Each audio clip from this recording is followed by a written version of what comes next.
करते हैं। बहुपद, बहुपद को इंग्लिश में हम बोलते हैं पॉलिनोमियल्स। क्या बोलते हैं? पॉलिनोमियल्स। तो बहुपद की परिभाषा अगर देना हो तो बहुपद की परिभाषा में हम देते हैं, कहते हैं क्या, वे बीजी व्यंजक, जैसा कि हमने आपको पिछले वीडियो में बताया चर क्या है, अचर क्या है और बीजी व्यंजक क्या है। तो बहुपद की परिभाषा देने के लिए कहते हैं वे बीजी व्यंजक जिसमें चर राशि की जो घात होती है, यानी कि चर राशि के ऊपर का जो घात होगा वह क्या होगा, धनात्मक पूर्णांक होगा। क्या होगा? यानी कि जो घात होगी वह धनात्मक पूर्णांक होना चाहिए, या तो हम कह सकते हैं पूर्ण संख्या हो। क्या हो? पूर्ण संख्या हो या तो धनात्मक पूर्णांक हो, उसी को हम क्या बोलेंगे? बहुपद। जैसे मान लीजिए अगर हम बात कर लें कि यक्स स्क्वायर धन 7x धन 3, ये क्या बहुपद होगा कि नहीं होगा? तो हमने क्या बताया, वे बीजी व्यंजक, ये एक प्रकार का हमारे पास क्या होगा, बीजी व्यंजक होगा। इसको हम क्या बोलेंगे? बीजी व्यंजक। क्यों बोलेंगे? क्योंकि बीजी व्यंजक में हमने बताया कि जब चर और अचर को किसी भी गणितीय संक्रिया के साथ मिला के लिखते हैं तो यक्स क्या है? चर, 7 क्या है? अचर, फिर यक्स चर है, फिर 3 क्या है? अचर। तो इनको हम किसी गणितीय संक्रिया, तो गणितीय संक्रिया यानी कि प्लस का यूज किया गया है, तो इससे मिला के लिखा गया है, तो ये तो बीजी व्यंजक हो गया। तो परिभाषा क्या लिखेंगे? वे बीजी व्यंजक। क्या लिखेंगे? वे बीजी व्यंजक जिसमें चर राशि का घात, तो चर राशि देखिए कहाँ है, चर राशि हमारे पास एक यहाँ है और एक चर राशि यहाँ है, तो जिसमें चर राशि की जो घात है, घात क्या है? यह 2, तो चर राशि की घात जो होगी, वे बीजी व्यंजक जिसमें चर राशि की घात क्या हो? धनात्मक पूर्णांक हो, यानी कि घात कैसी होनी चाहिए? धनात्मक होनी चाहिए, और वह पूर्णांक होनी चाहिए, यानी धनात्मक पूर्णांक हो, या तो डायरेक्ट कर दीजिए क्या होना चाहिए? पूर्ण संख्या। पूर्ण संख्या किसे कहते हैं? जो कि प्राकृतिक संख्याओं के परिवार में अगर जीरो को मिला देते हैं तो क्या हो जाता है हमारे पास? पूर्ण संख्या। तो यहाँ भी इसकी घात क्या है? 2, यानी कि धनात्मक है और पूर्ण संख्या है। यहाँ पे नहीं कुछ है तो यहाँ पे क्या मानते हैं? 1। जब कुछ नहीं होता है तो 1 मानते हैं, तो ये भी क्या है? धनात्मक पूर्णांक है या पूर्ण संख्या है। तो ये हमारा क्या कहलाएगा? बहुपद। कोई भी अचर पद हमेशा क्या होता है? बहुपद। कैसे अचर पद कोई बहुपद होगा? अब आपको इसके बारे में बता दें तो आप जानते हैं, आप देख सकते हैं कोई भी अचर पद बहुपद कैसे हो सकता है, तो आप कहिएगा। मान लीजिए अगर कहा जाए 3 क्या है? बहुपद है कि नहीं है? तो आप कहेंगे बहुपद है। कैसे बहुपद है? तो आप कहेंगे, ये बताइए, 3 को 1 में 1 का गुणा कर सकते हैं? कर सकते हैं। और 3 गुणे, जैसे कि हमने घातांक के नियम में आपको बताया कि किसी भी संख्या की जब घात 0 होती है तो उसका मान क्या होता है? 1, यानी इस 1 को हम इतना लिख सकते हैं। तो परिभाषा क्या कहता है बहुपद का? वे बीजी व्यंजक जिसमें चर राशि की जो एक घात 0 है, मतलब चर राशि की जो घात होती है वो क्या होनी चाहिए? पूर्णांक होना चाहिए। पूर्णांक धनात्मक तो 0 ही है, या पूर्ण संख्या, पूर्ण संख्या में 0 आता ही है। तो इस तरह से भी हमारा बहुपद, यानी कि सभी प्रकार, यानी जितने भी अचर राशि होंगे वो सब के सब क्या होंगे?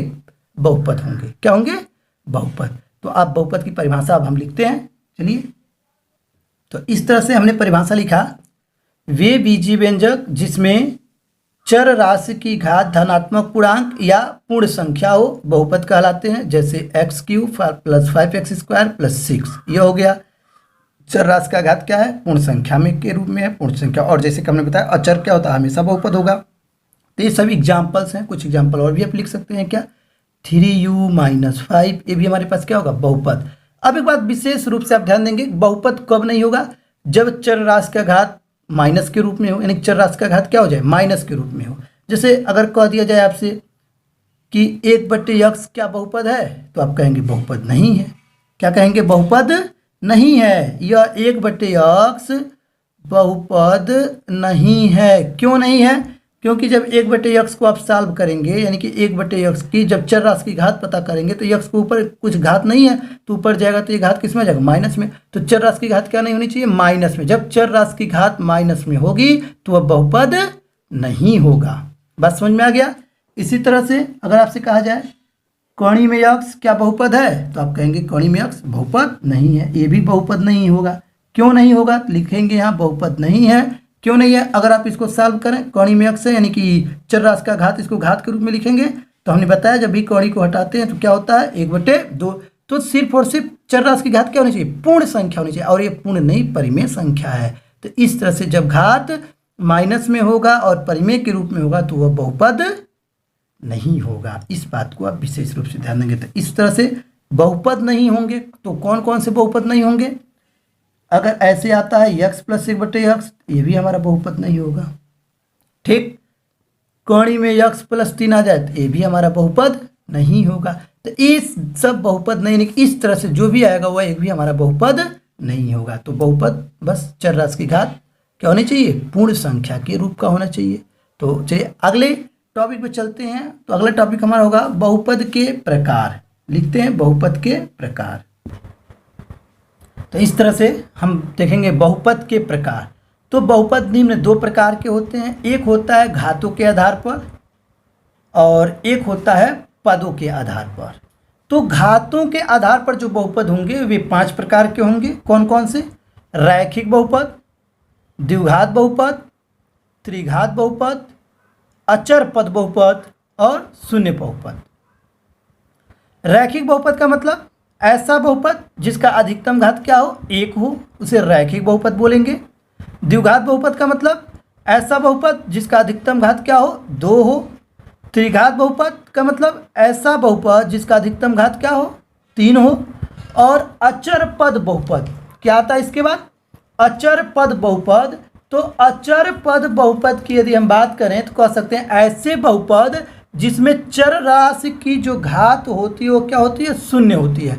एक जो चर राशि की घात होगी वो अगर 0 है तो उसको हम अचर पद बहुपद कहते हैं। शून्य बहुपद, तो शून्य बहुपद का मतलब होते हैं वे बहुपद जिसके सभी गुणांक शून्य होते हैं। ऐसे बहुपद जिसके सभी गुणांक क्या होते हैं, शून्य होते हैं। तो रैखिक बहुपद की यदि हम बात करें तो रैखिक बहुपद का जो व्यापक रूप होगा, रैखिक बहुपद का व्यापक रूप होता है ax प्लस बी।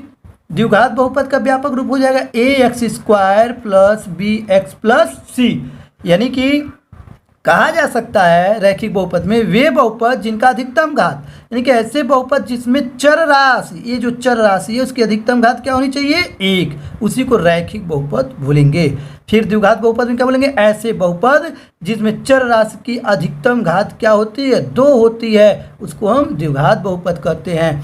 फिर त्रिघात बहुपद में क्या बोलेंगे, ऐसे बहुपद जिसमें चर राशि की अधिकतम घात 3 होती है, उसी को हम क्या कहते हैं, त्रिघात बहुपद कहते हैं। और इसका व्यापक रूप होगा ax³ plus B X square plus C X plus D. द्विघात बहुपद का व्यापक रूप है ax square plus B X, यानी कि ए बी सी डी ये सब क्या है, एक प्रकार की पूर्ण संख्याएं हैं। यानी कि इसके यहाँ पे कोई भी पूर्णांक हो सकता है, यानी कि ए बी सी सब एक पूर्णांक हैं। क्या है, सब के सब पूर्णांक हैं। हो सकता है कुछ भी रख के बनाइए बन जाएगा, 0 रखेंगे सब बनेगा, जैसे आप बना लीजिए। तो इस तरह से हम कह सकते हैं।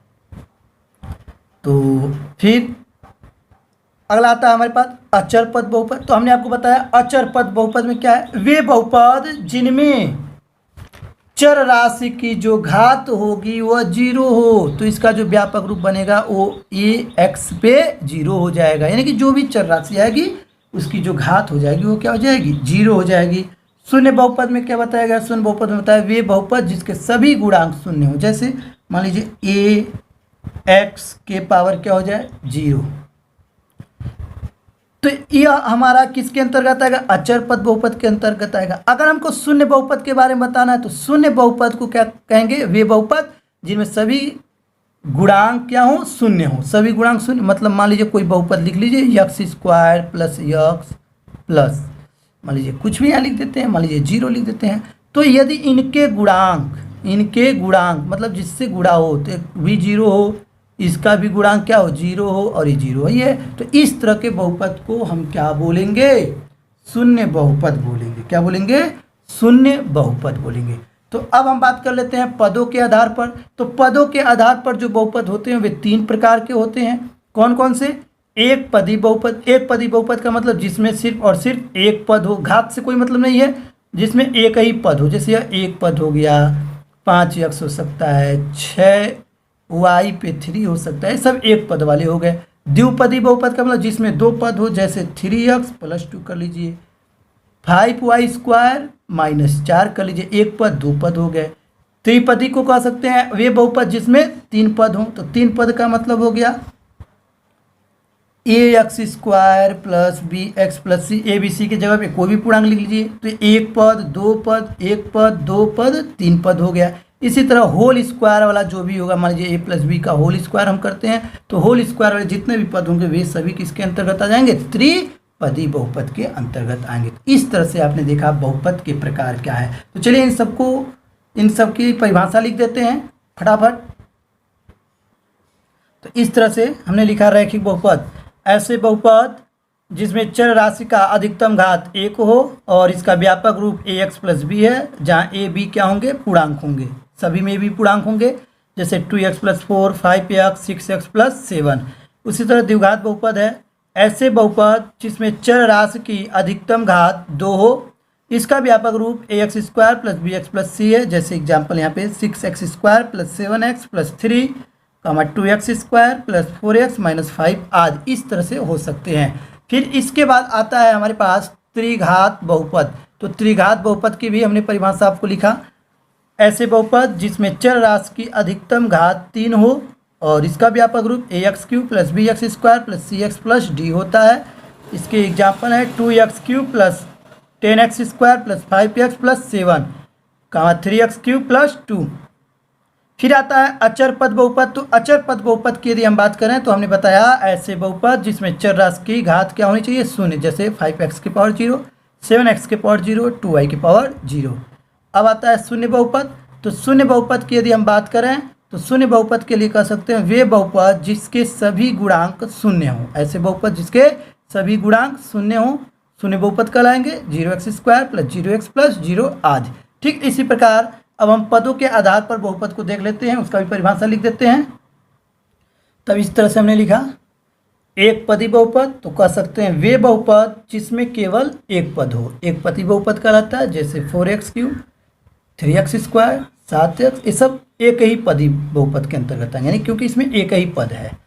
अब आता है द्विपदी बहुपद। तो इसमें कहेंगे वे बहुपद जिसमें केवल 2 पद हो, जैसे एक पद यहाँ आप देख सकते हैं, एक पद यहाँ देख सकते हैं, एक पद यहाँ, एक पद यहाँ, इस तरह से 3x प्लस 2 2 पदी बहुपद होगा, फिर 7y स्क्वायर प्लस 5 भी हमारा 2 पदी होगा आदि हो जाएगा। इसी तरह से आता है त्रिपदी बहुपद। त्रिपदी बहुपद में हम कह सकते हैं वे बहुपद जिसमें केवल 3 पद हों, जैसे 3x cube plus 7x plus 5, एक पद, 2 पद, 3 पद हो गए। और इसे होल स्क्वायर में करेंगे तो a square plus b square plus 2ab, ये भी क्या हो जाएगा, 3 पद, यानी कि होल स्क्वायर वाले जितने भी पद होंगे वे सब त्रिपदी बहुपद होंगे। इस बात को आप ध्यान देंगे। इसके बाद हम देख लेते हैं बहुपद की घात क्या होती है।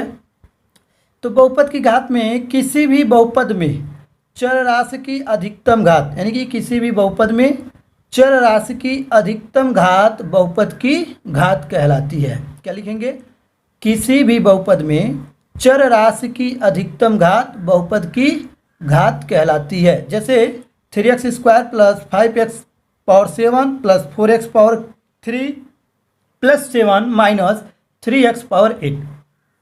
तो इस बहुपद में चर राशि की सबसे बड़ी घात क्या है, यानी जो सबसे बड़ी घात होगी, अधिकतम घात होगी, वही कहलाएगी। तो 2 है, 7 है, 3 है, 8 है, तो सबसे बड़ी घात 8 है, इसलिए इस बहुपद की जो घात होगी वह हमारे पास क्या हो जाएगा, 8 हो जाएगा। अब हम देख लेते हैं बहुपद के शून्य क्या होते हैं।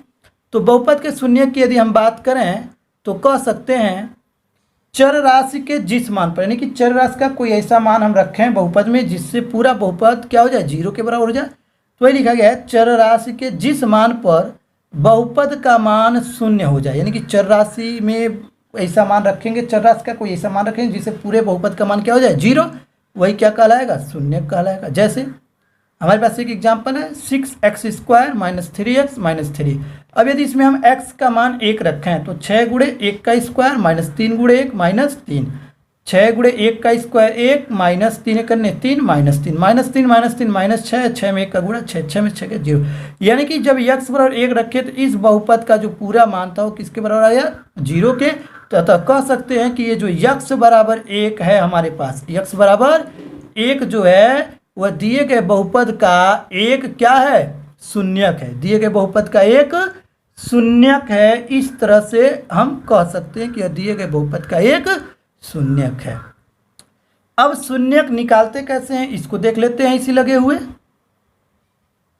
इस तरह से बहुपद के शून्यक कैसे ज्ञात करेंगे, तो लिखेंगे किसी भी दिए हुए बहुपद के शून्य को ज्ञात करने के लिए उस बहुपद को शून्य के बराबर लिखकर हल करने पर जो मान आता है उसे हम बहुपद के शून्य कहते हैं। जैसे मान लीजिए x+3 का हमको शून्य बताना है, तो इस बहुपद को यानी कि x+3 हमारे पास एक बहुपद है, तो इस बहुपद को हम क्या करेंगे, जीरो के बराबर यानी बराबर जीरो लिख देंगे। अब इसको हल करेंगे तो x3 को उधर ले जाएंगे तो -3, यानी कि ये जो x का मान -3 आया यही हमारा क्या हो गया, इसका शून्यक, यानी कि इसका जो शून्यक हो गया वह x बराबर -3 हो गया, x बराबर -3 हो गया।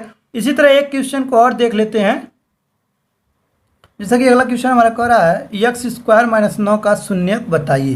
तो x² - 9 का शून्यक बताने के लिए हम क्या करेंगे, जैसा कि हमने बताया जो भी दिया होगा x² - 9 इसको क्या करेंगे, जीरो के बराबर।